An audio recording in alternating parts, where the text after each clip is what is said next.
American history, several presidents and candidates for presidency have been targets of assassination. According to the Congressional Research Service, at least 15 direct assaults have been made against presidents and candidates in our country.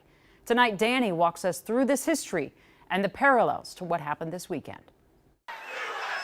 As federal authorities continue to investigate an attempted assassination on former President Trump, the country has been thrown into turmoil just 4 months before the election. And it was very shocking and very scary. But as author and American history expert Carol Emberton explains, it's not without precedent. This type of political violence, unfortunately, is not new for us.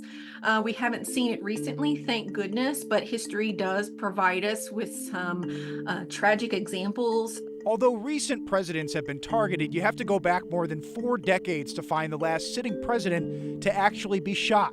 That was Ronald Reagan in 1981. Before him, Gerald Ford, Harry Truman, FDR, and Andrew Jackson were all fired at, but not hit. 4 presidents have been assassinated in office.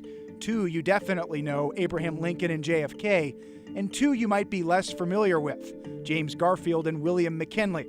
McKinley's killing in 1901 at the Pan American Exposition in Buffalo, New York, was a landmark moment, leading Congress to specifically task Secret Service with presidential security. And the anarchists who were blamed for McKinley's assassination was a global movement, and there's really a sense that new measures need to be taken to ensure that the President of the United States is protected. Eventually, Secret Service expanded to include former presidents and candidates. But since the start of the 20th century, 3 major presidential candidates have been injured or killed in shootings during campaigns. In 1912, former President Teddy Roosevelt was shot in Milwaukee while seeking a return to office through a third-party nomination. In 1968, Senator Robert Kennedy was killed in Los Angeles after winning California's Democratic presidential primary. And in 1972, Alabama's segregationist Governor George Wallace was paralyzed by a bullet during the Democratic primaries, derailing his presidential bid. Besides presidents and presidential candidates, there have also been several examples of violence against other U.S. elected officials in recent memory.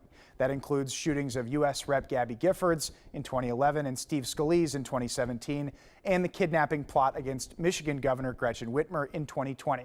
And there was also that attack on House Speaker Nancy Pelosi's husband, Paul, back in 2022. Jana.